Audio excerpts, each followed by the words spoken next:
Welcome back everyone to my Let's Play of Final Fantasy III for the Nintendo Famicom system. Last episode, our heroes found Aria, the priestess of the water temple, and she reclaimed the crystal shard that will allow her to communicate with the water crystal. Hopefully she'll be able to do that and have the water recede. This place is sealed to keep people away from the water altar. Only a maiden of water can enter. So she kneels down and prays. And that barrier that used to push us away is now lifted. If we expose the crystal to the shard's remaining light, we may be able to rise the world's land out of the ocean. So that's why the crystal chose you. I can feel a strong, yet gentle light from you. Alright, so let's head in through this cave here and try to find the water crystal. New enemy here, the roper. Looks like the plant with the eye in it. So, weak to thunder, so we have the thunder books on our scholar there, Tangeweenie. We're almost out of the holy arrows for Baby Moo. We'll put on the thunder arrows once they're out of the way. So, because a lot of the enemies here will be weak to thunder, because they're kind of in the water. So, alright, just the perfect thing. 210 damage, exactly what was needed. Fang hit there. So, there's no treasure in this. There's no treasure in this. Whatchamacallit? In this dungeon, which I guess is good because, as you can see, our inventory is pretty full. So, but that doesn't mean that there's not a lot of twisty passages in this thing here. So, head on through this door. Out on the other side here. Nice little dungeon. It reminds me of the underground waterway in Final Fantasy IV, which is one of my favorite dungeons in that game. Something about water dungeons that I like. Much better than ice dungeons. Because ice tends to have those ice physics where you slide around platforming. So, we're going to take the north part here. The south part there just leads to a dead end. I'll just run into a whole bunch of those like twin heads, ropers, and poison toads. Start running into a few new enemies on this floor though. I'm going to take the southern route. Top route just winds around to a dead end. And we have a new enemy, the cockatrice. But it more looks like a basilisk. Cockatrices tend to be birds in all the other Final Fantasies and other mythological things. Where the basilisk tends to be the lizard that turns things to stone. So, these guys can, I guess, turn you into stone, but luckily they drop gold needles, which remove the petrification status from you. So, we have a few of them already saved up in our inventory, so we got another one there. So, and here's the last new enemy that we want to come into, the Aguilarept. So, funky little creature. So, once again, weak to thunder. So, feel free to use your the Thunder 2, the Thundara spell. Even though a lot of the monsters here are weak to thunder, and the boss is kind of a water monster, the boss is surprisingly not weak to thunder. So we'll probably just want to hit him with our strongest spell, the Blizzaga spell. So feel free to use that the thunder spells right now against these enemies, because that Blizzaga spell has its own tier. So, and there goes that enemy that's hard to pronounce. Now it's pretty much just a straight shot to the water crystal. So, I'm gonna have to restock up on potions. Luckily though, it's okay that we're using most of our potions here now, because most of the towns, once the land is raised up from underneath the water, most of the towns will be selling high potions, and are actually going to be able to afford them. So, yeah, potions are kind of becoming a little obsoleted as our characters gain a whole bunch of hit points. So, high potions will definitely be more useful. So it's just a long, straight, narrow passageway to the water crystal here. We already talked with Aria. That was when she, gave those things that she understood why the crystals chose us. She can sense the light. And here we are at the water crystal. So we want to heal ourselves up here because we have a boss, just like all the other crystals. Before we're able to use them or speak with them and gain their powers, we have to take out a minion. Let's restore your light. Aria has shown the shards remaining light on the crystal. I guess that restores the crystal's power. And oh, some guy just appeared out of nowhere. And he shoots a really slow arrow that hit her. Aria! Aria! Fang! Aria! Like warriors, how lucky of you to have avoided my coast arrow. I am Kraken, sent by Lord Zandy to ensure the water crystal does not regain its light. Now die. And here we have our Kraken. Looks like the Kraken from, a lot of times Kraken is just like a big squid monster. This one, he has like an upper body of a man. Starts like the Kraken from, no, can't think of the name now. Clash of the Titans. And when they had turned to stone with the Medusa head. We fought a Medusa head earlier, but we did not keep that Medusa's head. We fought the Medusa back in the Tower of Owen. We did not keep her head, though. Well, that's all she was just a big head. Can't use it to turn this Kraken into stone. We just have to deal a whole bunch of damage and hit points to it. So, like I said, it has no weaknesses, so just tend to hit it with our best spells. The Blizzaga does the most damage. So, but of course, our fighters are the ones who are going to be doing the most damage. So, just to keep up with healing, I'm going to have Tangeweenie here use a potion on herself, because Baby Moo doesn't really have a really good spirit stat, and that's what it determines the effectiveness of your white magic.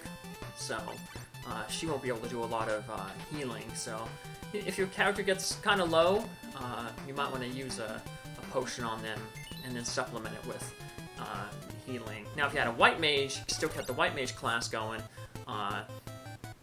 you could probably, heal up with a cure spell. But that's your strongest spell that you got right now. So she'll use that right now on Tangeweenie. Luckily, the Kraken went after Tupelo there, because probably would have went after Tangeweenie. Probably could have knocked her out. But luckily, he split his offense. And Tupelo says, "I'll show you how to cast a spell." Finishes the Kraken off with the Blizzaga spell. Yeah, we get some job levels. Nice.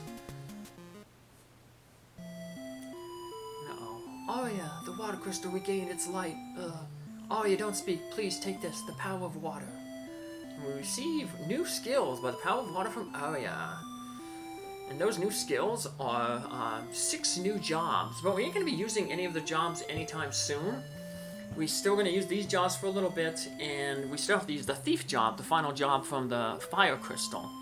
One of the reasons why we're not using the jobs right away is because we don't necessarily have equipment for those jobs. Now, the town we're going to be ending up in will have some equipment too for some of those jobs, but not all the jobs.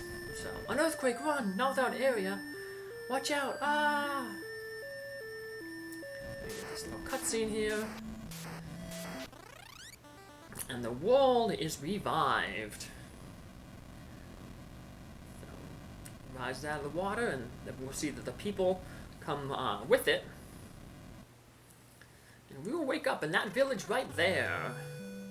So here we are in bed. And this little girl's gonna open the door for us.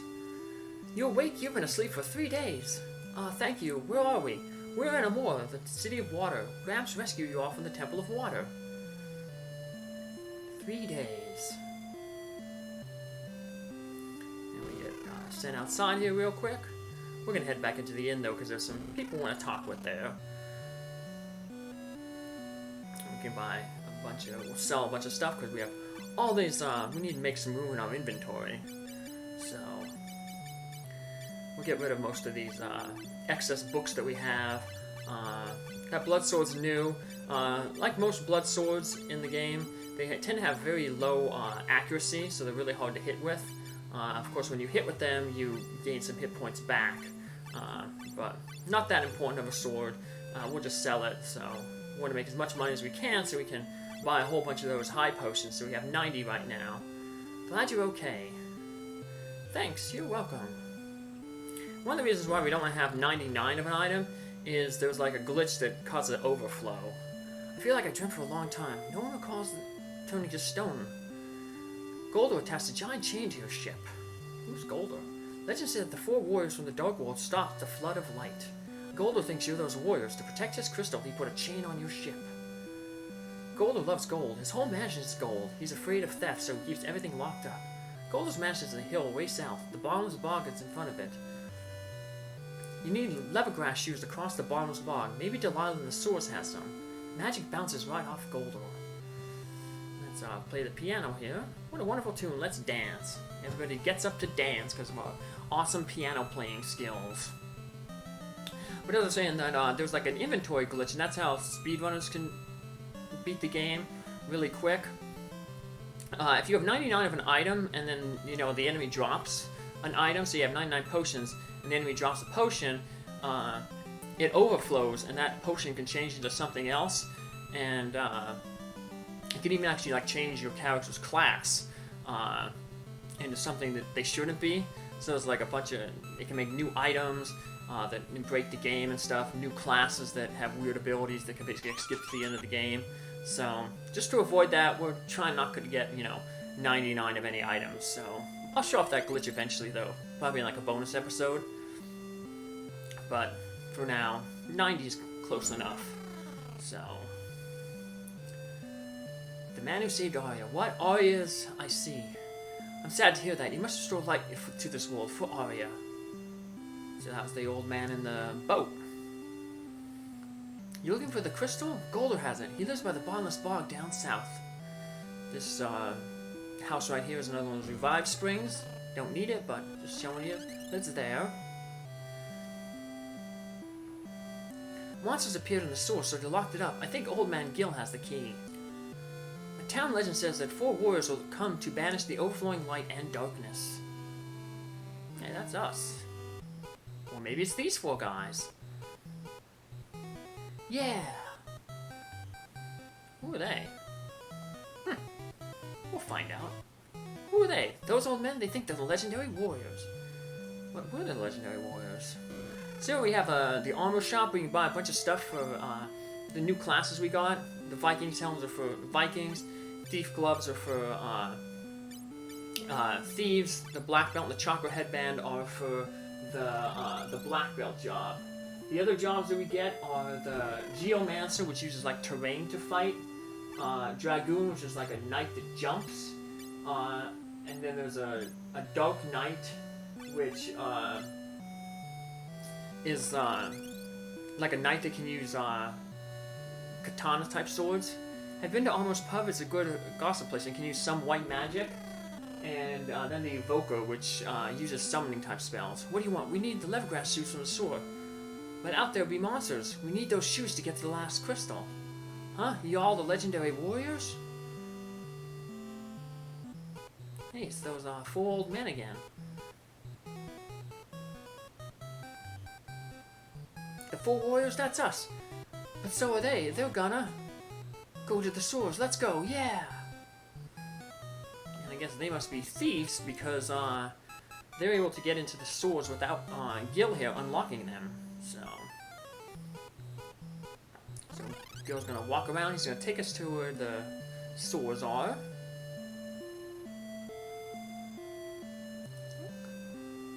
Just follow him around. And he opens up the gate. I'll unlock the entrance. Clank, the swords this way. Be careful. Now he's got to walk through the water here. But there's a few stops we want to make before we go to the sewers. And we don't actually want to go to the sewers in this episode because we're running out of time. We're going to stop here at like the garden here. Talk with each of the carrots, and we get a Gishel Green. We used to summon the fat chocobo. There's quite a few chocobo forests in this world. And we head up to this grassy little island. And we want to grab some thief's gear. But we don't have any thief's weapons yet. But we'll get some thief weapons in the sword, which is good because then we can transform Tupelo from the black mage to the thief. We'll have the thief job finally able to use, which will be just in time to go visit Goldo's Manor. Basically, once you obviously use the thief in Goldo's Manor because, like they said, Goldo's afraid of, he has a bunch of gold, so he's afraid that someone's going to steal things, so he has everything locked up. So having a thief will be really, really good because it allows us to basically pick the locks and get into his treasure rooms. So you can get a lot of money in Goldo's place. So got a new enemy here. Quite a few new enemies there's 4 new enemies in the sea and quite a few in the overworld here. Remember they said Goldo had a chain attached to our ship? Yep. So yeah, you try to move through the water there and you're stuck. You can't transform into an airship while that chain's on you, so we're stuck. So it looks like we're going to have to go to the sewers and get those leather grass shoes. But we'll do that in our next episode. Take care, have a good day. Bye.